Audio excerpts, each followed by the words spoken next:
Discovering Asian dramas back in 2018 was an enlightening moment for me, and I've never looked back. I enjoy talking about them just as much as watching them.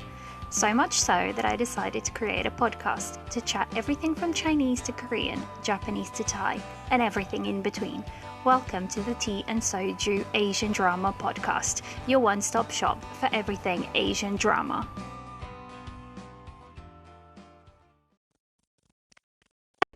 And welcome back to another episode of the Tea and Soju Asian Drama Podcast. I'm your host, Liliana. Now, today's episode, I'm really actually excited to record it because it's one of my favorite episodes to listen to in other drama podcasts. And that's normally the What I'm Watching currently episode. And I don't know why I like it so much, but I guess I love discovering what other people are also watching. And needless to say, I always end up adding extra shows to my never-ending drama lists. But the currently watching episode is usually one of my favorites. So I really wanted to add one to my podcast as well, because I thought I'm pretty sure I'm not the only one who enjoys listening to these. And also my currently watching list is ever changing, and there's certainly dramas that I won't get a chance to ever really mention, so this is a good opportunity to sort of do that, to mention those shows that normally won't get a shout out anywhere else. So how I'm going to work this episode is basically, so in the Discord server that I'm a part of, basically, it was right at the beginning of when I first opened it up. One of the people there, Delilah, she has the greatest ideas. She comes up with them and then sort of, starts them, and then everybody just sort of follows along in a sense. And she, one random day, just posted her what she was currently watching, but she posted it in a way that she put them under categories, and they were like completely made up categories, and they ranged from anything to like crazy watching or anything like that, to just dramas that she was really, really enjoying at the time. And I thought this was a great idea. So actually every week, or I try to remember to post every week, but every week we tend to post our currently watching drama lists, but we end up putting them into categories. Now, my categories have pretty much stayed the same, unless it's a drama that I need to put into a certain category. But so I thought that for my episodes of what I'm currently watching, it would be really, really great if I went through and basically once a month, or at least, once every 5 to 6 weeks on the podcast, when this episode would air, I would just go through what I was currently watching and basically, what category I would put it under. So the categories for my list tend to be the shows. So the first category would be absolutely loving, and that's the dramas that I cannot get enough of, that I'm chasing episodes, that I'm just really, really, really, really enjoying. Dramas like, let's mention again, because apparently, I'm still not over it. Dramas like a Love Between Fairy and Devil, that was constantly in my absolutely loving category. Like, that drama never dropped from that category. And like I said, every week dramas, may shift because you keep watching them and they may go down, or you may find something in them that you love more. So, these dramas are always changing from this list. But yeah, that's my first category. And then the second category is enjoying. And these are dramas that I'm liking well enough, but they're not quite, at a place where I'm just so crazy about them. Like, I'm watching them and I'm enjoying them, but I'm not, absolutely, I'm not so deep into the drama that I can't stop watching it. So that's that one. And then I have categories like there's something about the drama that I'm still enjoying, so I'll keep watching it. Or, then I'll have my dropped category, or I'll have the lunchtime category. Now, usually I have lunchtime by myself at work. It's just how it works. And I tend to sneak in a little, episode while I'm having lunch. And these tend to be like really short episodes. So I just watch one or two whenever, I'm at lunchtime. And I feel like, that's a little break, I would say, from whatever, you're doing in your day. And I tend to always really, really like it. So that's a category I have as well. There may not always be something in that category just because sometimes I'm just not in the mood, but I do tend to try and have a couple of episodes on the back burner just to have in that category. And then my last category will always be the dramas that I finished. Now, I tend to do the dramas that I finished, and then I tend to add my MDL, so my drama list ratings on there. And that doesn't, that will change, obviously, especially in the case of doing the episodes for the podcast, because I won't be doing it every week. I'll be doing it, every sort of, 4 to 5, 6 weeks, sort of in that time frame. So yeah, I'll add all the dramas. Now, some dramas I'll obviously really, really enjoy so much that I'll want to do a podcast episode on them. So I'll just very quickly mention that I finished that episode, that I finished that drama and, my ultimate score, and that I will or won't do an episode on it. So it really just depends, but that usually tends to be the category that I will finish up with. And then I thought, because most of the episodes in other podcasts that I listen to that do the what I'm currently watching episode, there's a few hosts, so that tends to give them quite a lot of variety and whatnot.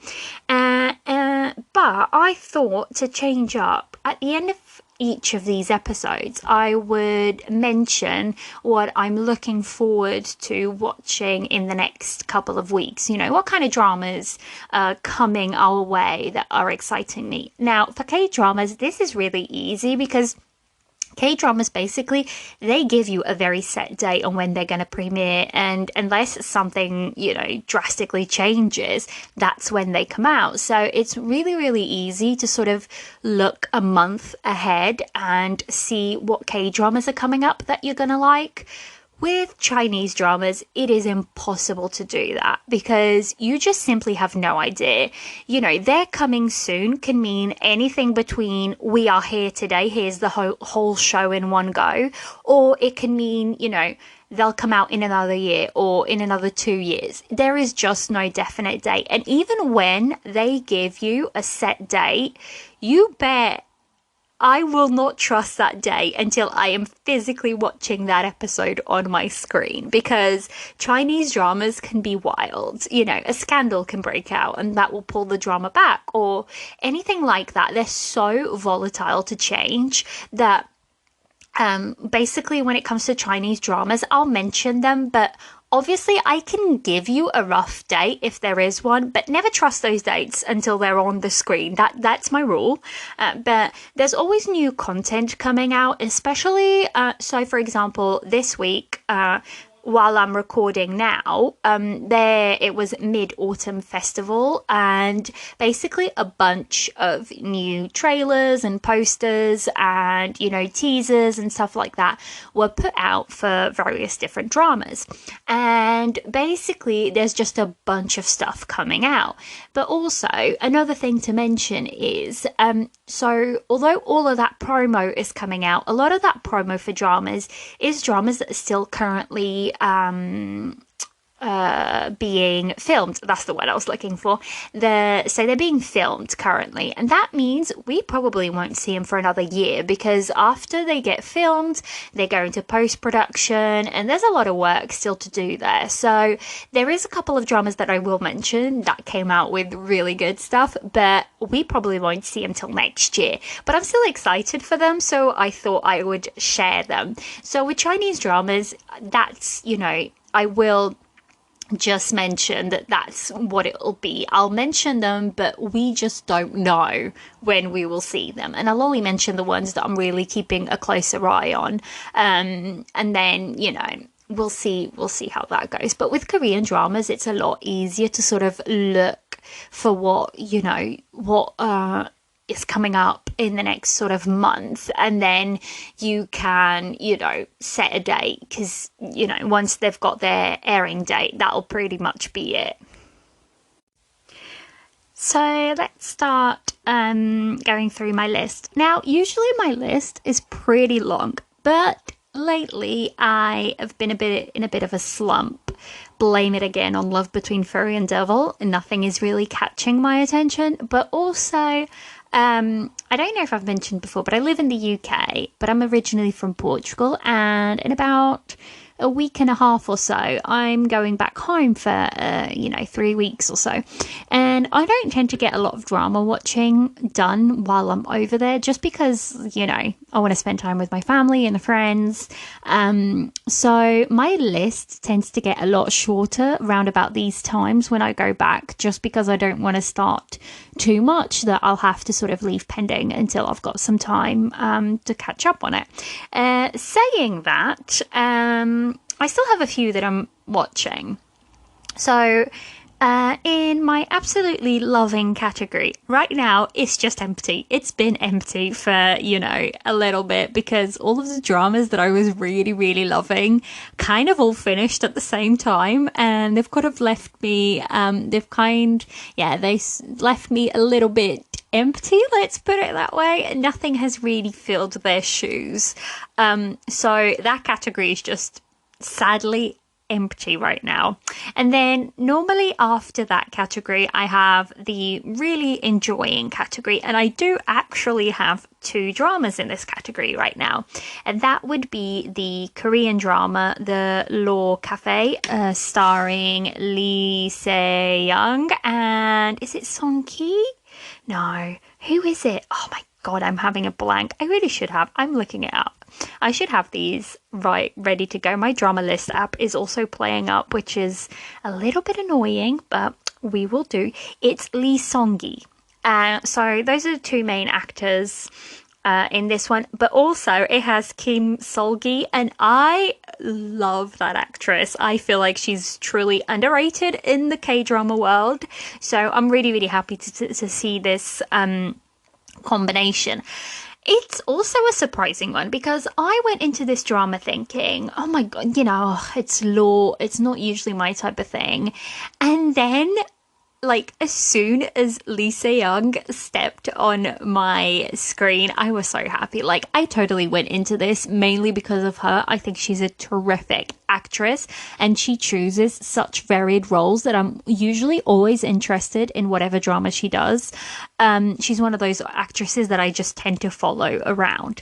So basically, I went into it and I was like, I'm not really sure about this, a law cafe, but actually the plot and the story is really, really good. At the time of recording, so I'm recording this on a Sunday to come out on a Wednesday, and this airs on a Monday, Tuesday schedule. I only watched the first 2 episodes because that's what's available, but I'm already really enjoying this drama. The comedy is on point, and I just find that these actors are working really well together. So a lot of people have mentioned that it gives us our beloved summer kind of vibes, and I would agree, because a lot of the time they're sitting and just talking straight to the camera, interview style, and I really like that because it makes you feel a little bit more connected to the drama in a certain way. So, yes, very much enjoying this one. And then the second one that I have in this category is the Chinese drama, The Blue Whisper. I'm still on part 1. This is one of those that, suffered the curse of it has to be split into 2 parts. And this one is, I don't want to say it's really old. It isn't. It's only a couple of months old. But basically, when it came out, nobody was subbing it, and it was driving fans insane because it's Dilrubba and Renjialan, and everybody wanted to watch it, and there was no subs everywhere, and it's a Yoku drama, and I believe it's done, it was aired on a TV channel in China as well, and basically somebody else had the rights to air it, everywhere else, and they just weren't giving us subs, and then eventually the subs did come, but because I got slumbered with other dramas, I just haven't had the chance to go back and watch this one. However, this is, funnily enough, also written, well, it's not written, it's basically based on a book by the same author that did Love Between Fairy and Devil.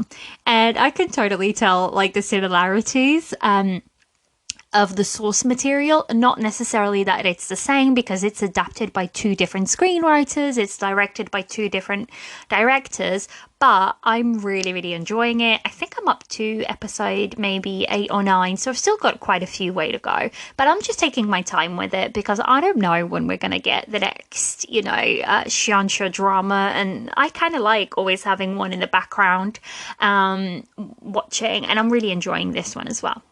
So the next category I have up is my enjoying. These are dramas that, like I said, I'm liking them well enough, but there is just something that isn't taking them to the next platform for me. I'm not completely hooked on them that I'm chasing episodes or anything like that. So I've got a few in this category actually. The first one is the Chinese drama See You Again, and basically that's airing on iQIYI, and it is starring Hugh Etienne. Is that how you say it? I think it might be. Hu Yutian and Chen Yuqi. And basically it's a drama where a movie star from a Republican era basically gets shot in his time and gets flung into present day China, and basically he stumbles across Chen Yuqi's character Jin Ayin, and she basically helps him, and it's their story and figuring out who shot him, and also there's he's being confused by somebody else in the current time that looks exactly like him, so it's kind of like a mystery rom-com, I would say, because you still have the mystery behind who shot him and everything. So I am enjoying this one, but yeah, there's just something that isn't clicking all the way. I don't know if it's the pacing is slightly off. It feels a little slow. I don't know.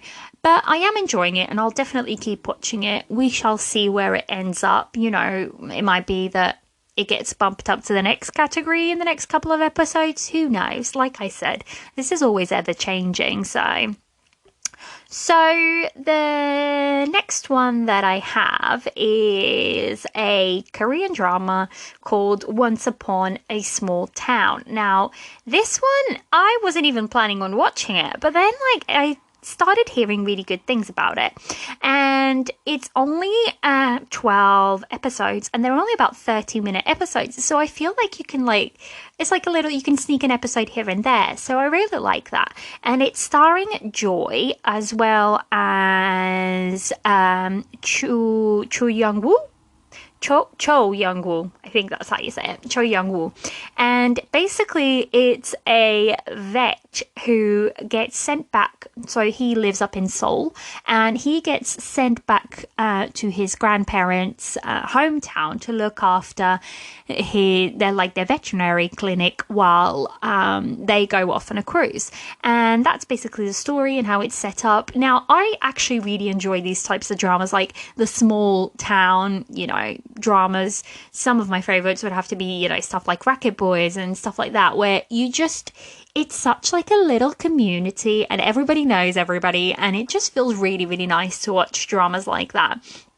especially living in a community where, not necessarily where I live, it's not necessarily like a really tight-knit community. I think it's hard to find that nowadays. It's not like as common as it used to be. So I find that watching these dramas is always like a bubble of happiness, if that makes sense. I have only watched 2 episodes, so that's probably why I've only put it in the enjoying category, because I'm enjoying it enough, but I'm not like completely hooked yet. It's like, that nice peaceful break that you take when you watch these episodes. So that's quite nice. Also on this category, I have the Chinese drama called Let's Meet Now. Now, this one is starring Hannah and He Yu. And basically, it's a couple who knew each other back in school, is it? But basically, one is a director and the other one is a shooting athlete. And they basically meet and sort of fall in love. And it's their story. This one is very, very, very easy watching. That's what I classify it as. There's not like any big major tensions. And it's just one that you sit down and, you don't have to... Like, this is going to sound bad, but it isn't meant to sound bad. You don't have to think a lot about it. You just sort of like watch it and it's nice and easy. There's not a lot to figure out. It is what it is on the surface. And I kind of like those. I do like youth dramas, although this isn't. MDL has classified it as a youth drama. I don't necessarily do, because most of them are out of school and they're like in proper, grown up jobs. So I would class it as like young adults maybe, but not necessarily youth. I don't think it's quite, a youth drama of sorts. But I am enjoying this one as well. And I think the last drama on the enjoying category is a Thai drama, and it's called My Dear Donovan. And it is starring, I don't think I can even attempt these names because Thai names are a whole other planet. So the female lead is Namtan, and the male lead, the male lead is called Luke. So, that one was easy. Thank you for having it. That just sounds awful now. But yeah, Thai names are a whole other... I think they're even harder than Chinese names because they feel like, so long. I'm probably going to have to look into that, why, their names are so long and everything. But yeah, that's the 2 main couples. And basically it's a primary school teacher who sort of stumbles across a male model. And he's sort of got like a dark past where he's looking for somebody. And then you find out that that's his sister that he's looking for. And basically the primary school teacher, her granddad, gets really sick and needs some treatment, so she needs some money, and through events she sort of becomes his manager and they fall in love, and it's been really good actually. I've been thinking Thai dramas can go off the rails. Like, they can be so insane. And this one hasn't gone too off the rails. I mean, it's still crazy in some parts, but I'm actually surprisingly enjoying it. When I first I stumbled across it on YouTube, and I sort of went in. I was like, I'm not sure what to watch. This came up. Let's just try it. And the next thing I knew, I binged the first 5 episodes. I was like, oh. But, it is in my enjoying category because I'm not completely hooked on it, although I did binge the first 5 episodes. But I think I was just in the right mood for it, and that's how it ended up being. But yeah, so that actually finishes up. So again, I'm recording this on Sunday. This episode will go out on Wednesday, but this drama finishes on Thursday.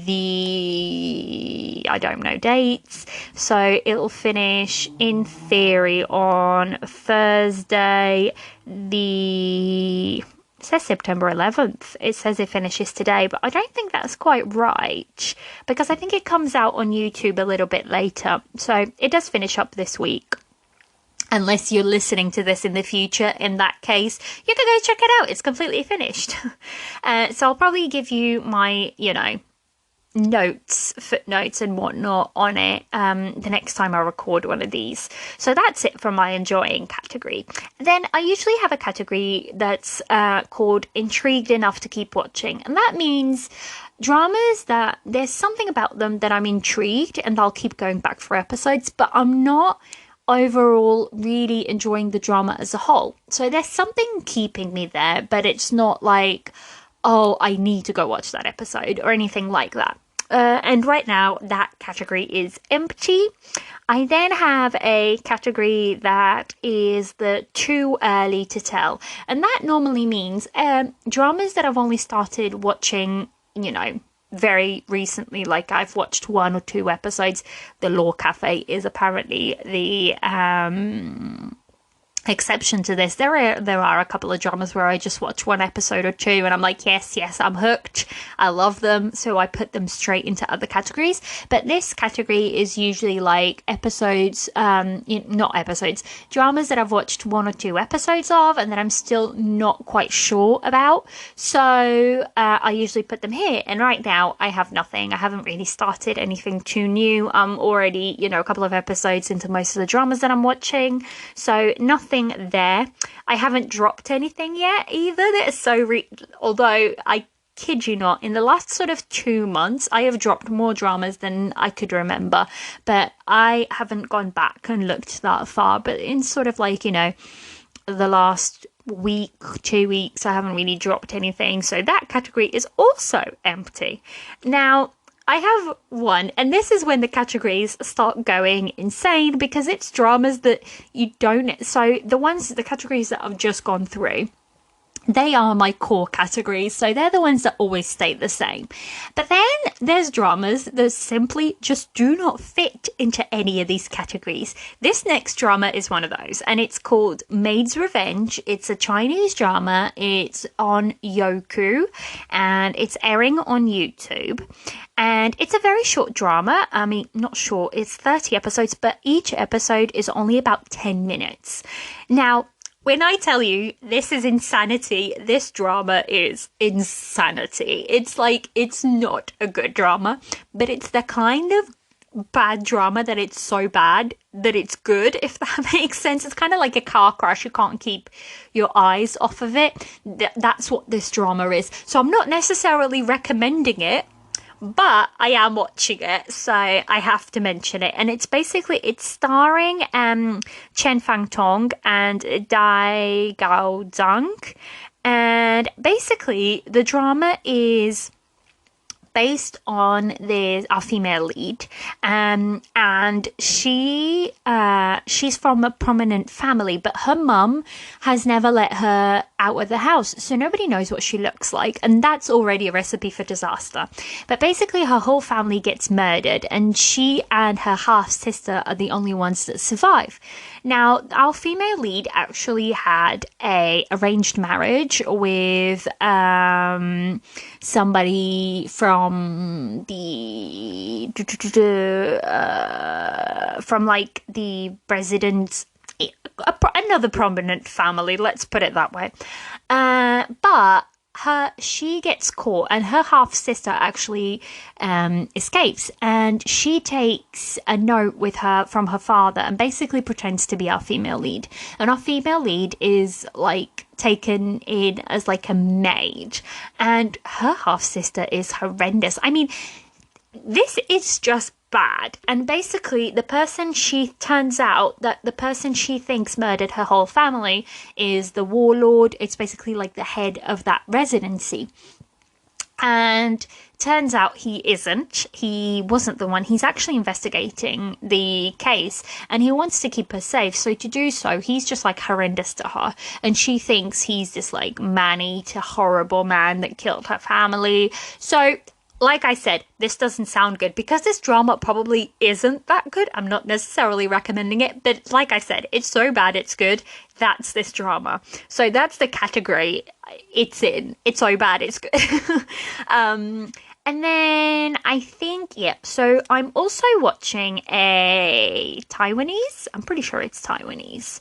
Now, a couple of months, at the beginning of the year, I did like this Twitter thing where I took on 12 dramas recommended by 12 friends and I would watch one once a month. Now, this is still my August watch and god damn it, I am going to finish it. But it's the Taiwanese drama Lost Romance. Now, I know this is highly rated by many people and it's liked by many people. Now, the first couple of episodes were quite hard for me to watch. I just wasn't into it. But I was like, look, this is part of my challenge. I'm just gonna work my way through it. Now, I have made it to episode 14, so I have 6 episodes left, and I feel like I just need to sit down and whack them out, so to speak. But I'm just not that into it. I don't really like the male lead. I feel like he's not that nice of a male lead. The female lead also, I don't really like her. Like, I don't necessarily like the main couple. And that's problematic because that's who the show revolves around. And also, I never get second lead syndrome. In this drama, I have gotten second lead syndrome so bad. And I feel like they're going to do the second male lead so dirty. So I am so worried about watching like the last couple of episodes. So that's probably why I've been holding off from doing so. I am gonna have to, move them along because it's almost the end of September and I haven't done my September watch. I feel like what's gonna happen is I have quite a bit of time off at Christmas and I feel like I'm just gonna be catching up on all like my challenge dramas. Because apparently I can't do dramas in a time frame. But here we go. That is also a drama that I'm watching. And I feel like, I do feel like I just need to sit down and watch the last 6 episodes because it is very highly recommended by many, but I don't know. I don't know what it is about it. It just isn't clicking for me. But I want to make it through to the end because, I want to see what they do to the second male lead, even though I know it's probably going to break my heart. But we shall wait and see. I may come back, hopefully, next time I do one of these episodes. It'll be on my finished list and we shall see how it holds up by then. So the last drama that I'm watching right now is another Thai drama. Now, this is I'm not sure how you say it. I hope I'm pronouncing it right, but it's a lakon. And oh my god, it is insanity. This drama is insane. It's called, I haven't come across a English name for it. And I've only come across the Thai name. That's what it's listed under on MDL. So my pronunciation may be bad, but I'll try my best. And it's called Wiwa Fa Leap. And basically it's these two people who after a one night stand basically get into an arranged marriage. Now, as soon as you say arranged marriage, sign me up. I'm right there. It's one of my favorite tropes. If done well, it's just one of those tropes that I'm like, yes, I'll check it out. But this drama is insane because basically the male lead has to go and live with the female lead. And her family, except one aunt, everyone is horrible. Everyone is absolutely horrible, which is usually how Lacorns go. I've only watched a couple, and for some reason, they're really bingeable, like they hook you in, but they're not really that great. But somehow, well, for me anyways, I mean, some people might love them, but for me, they're not, exceptional storytelling or anything, at least the ones that I've watched, but they're so hookable. Like, you just watch them constantly. So yeah, this one, the whole family is horrible. The main couple is adorable, but everyone else is kind of horrible. And I'm still here for it. So it's under its own category because I'm not sure. I think I am enjoying it, but it's one of those dramas that I'm like, am I enjoying it? Am I not? I'm not sure. But we shall see. That's where I am. That's how my currently watching list is shaping up right now. It's actually, believe it or not, I tend to have loads of dramas on the go. That's just how I like watching because I'm very much a mood watcher. You know, sometimes I'm not in the mood for that drama, so I can pull out the other one on my watching list. But this is actually a pretty tame list for me right now. It's pretty short in, you know, I know it might sound crazy for some because some people I know will only watch one drama at a time. Some people watch many more at a time. You know, I think everyone's kind of very individual in that case. But yeah, this is how mine is right now. So I think that's it for my currently watching. I'm going to move on to upcoming K-dramas. Now, again, I know it's kind of like the middle of September, so I'm not going to go into any October dramas quite yet. I'll mention those, you know, in another episode. So I'm only going to mention the upcoming Korean dramas that I'm really looking forward to. Again, because, you know, I am going away, I've only really took note of two? Yeah, two K-dramas that I will definitely check out. And that's mainly because, again, I'm going away. I'm not going to have a lot of time. So I don't want to bite more off than I can chew, so to speak. And the first one that I'm really, really looking forward to is Love in Contract. And that's starring Park Min Young, Go Kyung Pyo, and Kim Jae Young. And that is, again, I've literally just mentioned this, but it's a contract marriage. And you know I'm right there. And through the trailers, it seems like Park Min Young is playing a slightly different character than what she usually goes for. So I am looking forward to that for sure. That comes out September 21st. And I believe, if I'm not mistaken, it'll be on Viki. So I'll definitely be checking that one out because, again, contract marriage and Park Min Young, I mean, she does so well in these, you know, romantic lead kind of dramas. So I'm definitely, but it seems a little different, this one. So the trailers looked really good. So I'm excited for that one. And then the next one that I'm looking forward to for Korean dramas is called The Golden Spoon.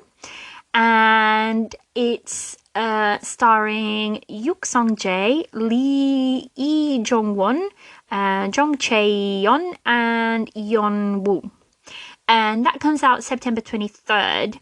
And this one is a fantasy drama. And now fantasy dramas, I'm always there to checking out because it's also one of my favorite genres. That's the word I was looking for. It's one of my favorite genres. So I'm definitely looking forward to. And basically it is this poor guy. There's no way other to describe it. This guy who has really difficulties in his life, and basically he comes across this golden spoon, which allows him to change lives with his friend who lives in wealth. And, you know, I think it is fantasy, but I think it's going to be, if done well, it's going to be a really good depiction and really good commentary on like the wealth gap, like how rich and poor differentiate. And sometimes, although money helps, I think that might be something that will come across in this drama, is that money does help, but it doesn't necessarily bring you happiness. So I'm really, really intrigued. The posters have been kind of really dark and cool, so I'm very excited to see what will come out of this one. Now, there is one that I have put in my upcoming, and that's simply because, again, it premieres today, the day that I'm recording the episode on, September the 11th. But I'm not sure if it's going to be available to me. I can't seem to find it anywhere on my international platforms. Hopefully it will be, because I'm quite looking forward to, and it's called Are You Safe? This is the Chinese one. Not that there is any other one that I'm aware of, but I've moved on to the ones that I'm looking forward to in Chinese Dramaland. And basically this one stars Tan Jianxi and Rong Zishan. And it, like I said, comes out today, September the 11th, the day I'm recording this on. And it's a cybersecurity drama. So it's kind of like a mystery thriller. Now, I really, really like Tan Jianqi. He does really good dramas. His acting is always on point and he plays pretty cool characters. So once I saw that it was him, I was like, yeah, I definitely want to try this, because like mystery and thrillers are usually not my go-to in a sense, but this one looks pretty good. The trailer looks good, and also the fact that it has Tian Jianqi, that makes me more, willing to try it out. So that's definitely, if I can find it, hopefully it'll be, I believe it's a Tencent drama, but I may be wrong. I may be imagining this, but usually like Tencent will deliver their dramas on WeTV for like Europe, because Tencent doesn't exist in Europe, although they're the same company. We have WeTV, we don't have Tencent. But it doesn't seem to be on their upcoming. But I'm hoping that's just a glitch and that it'll come up somewhere. So I'll definitely be reporting back on that one if I can find it subbed somewhere. Now, there is a couple of other ones that I just want to mention.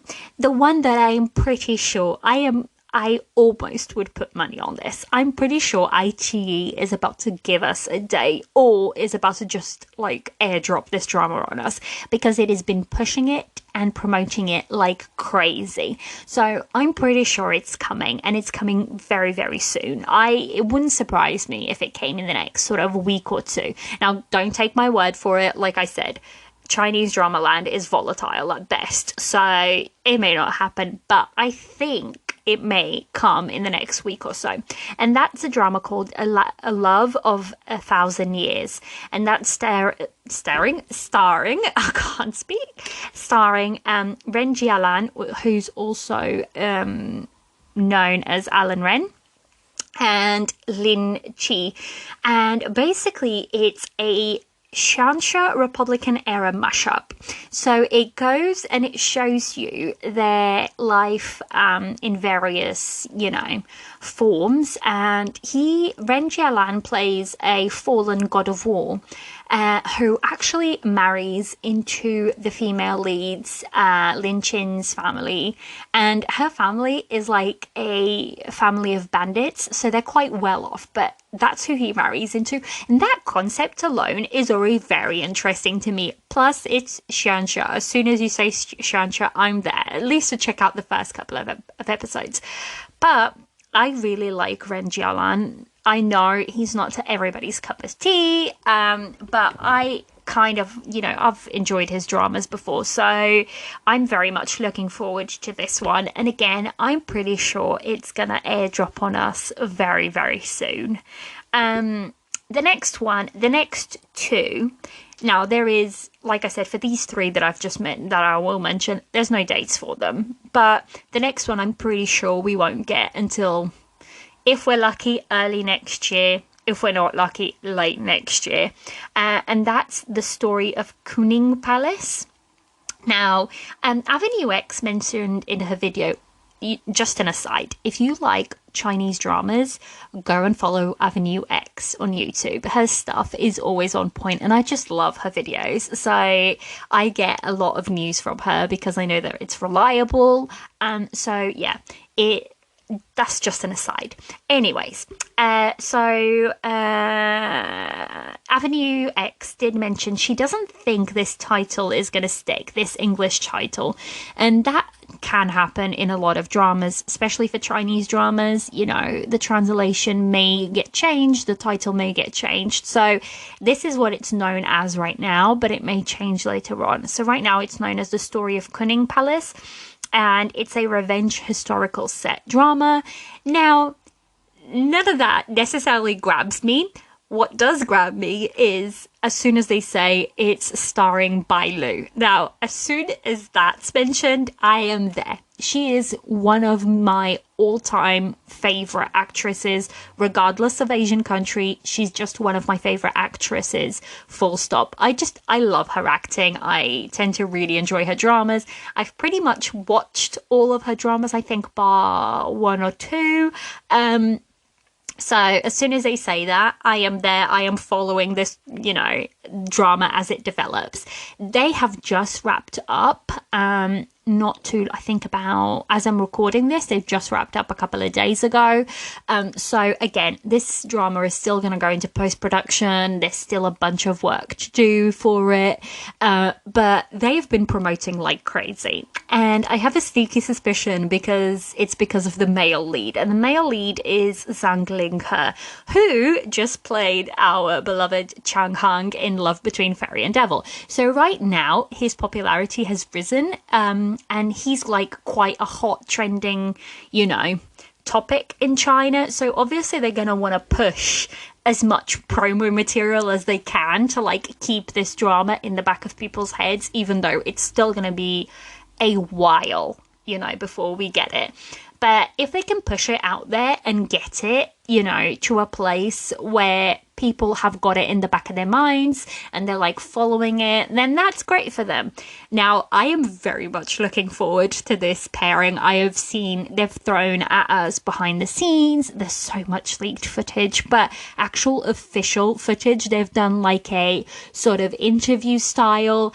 And also what I'm excited for, not just the fact that it's Bailu, because that alone is incentive enough for me to go into a drama, but Zhang Linghe is playing a very different character to what he has played before.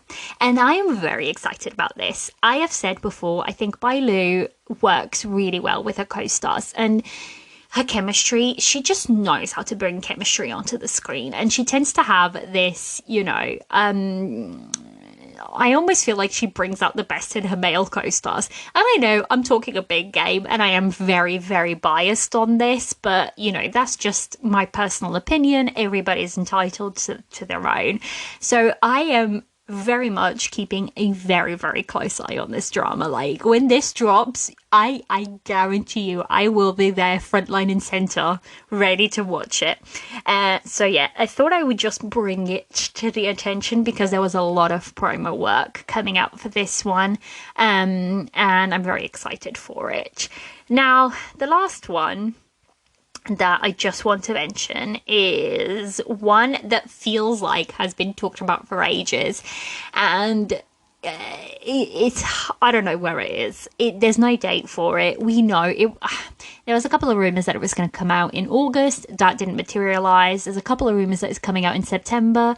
I don't think that's going to materialize either. We'll just see where it lands. But it's the Longest Promise, and that's starring Xiaozhan and Renmi.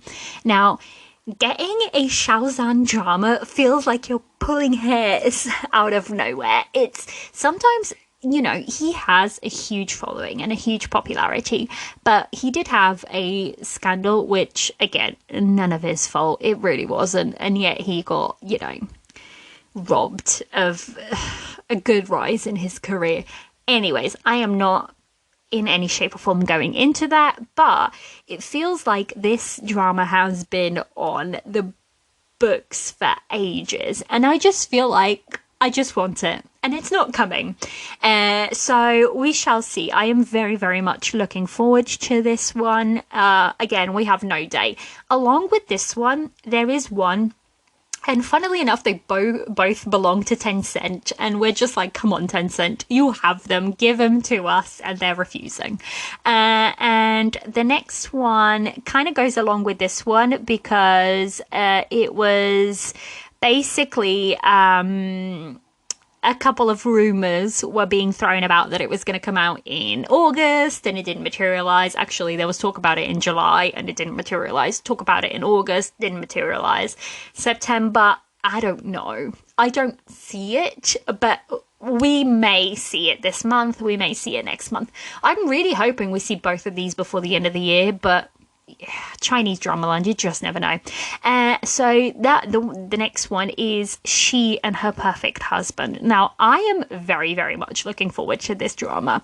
It is a Nuna romance, so sign me up, because Nuna romances are one of those things that, if done well, are really done well. Now, I don't know. if there's, I know I've discussed this with somebody and I cannot remember what they said. There is a specific word for like Nuna romance in Chinese dramaland, but it sounds like a strange word, or it has a strange translation. So I just use Nuna romance because that's just, what naturally comes to me. So, don't take offense to that. It's just the word that I've always used. So, but this one is starring Yang Mi and Shu Kai. And I am like, the posters for this drama and the behind the scenes and the teasers, they've been really, really quiet. They released one poster for Mid-Autumn Festival and it looks so good. Like these two, I bet they're going to have pretty good chemistry on screen. And I'm like, come on, just give us. And they're just refusing. But those are the two dramas that I'm like, I'm not sure, when they're going to appear. I bet. The thing is, they're both top tier dramas. And what I mean by that, so S plus dramas in a sense, they're kind of like the dramas that platforms really push because they're like the high budget, popular names kind of dramas. So they're the ones that really, really get pushed. And basically both of these are those type of dramas. So I don't think they will be airdropped in a sense. And by that, I don't think it's, they'll be like, oh, here's the drama. I think they'll give us a day and then they'll push it really hard for that drama. So they'll, keep giving us posters and stuff like that. We just haven't seen any, movement from them. So we shall see where it goes. But I am hoping we get to see them very, very soon. We'll just have to see. But anyways, I think that concludes my list for this month. I hope you sort of enjoyed this style and format of episode. Please do let me know. I'm always very much open to hearing what you guys think because I do love making my podcast, but I also want to know, if you're enjoying listening to it, what you guys think I should change or, what any ideas or anything, please just let me know. And yeah, that's it for this episode. I'll see you guys next time. This has been another episode of the Tea and Soju Asian Drama Podcast. I'm your host, Liliana, and you can come and chat to me on Instagram at Tea and Soju Pod, all one word, and on Twitter, tea_soju_pod. You can also find a great community at the Asian Drama Watchers Discord server where we all hang out and talk everything Asian drama. I'll try and leave everything linked in the description notes. See you next time for more Asian drama chatter.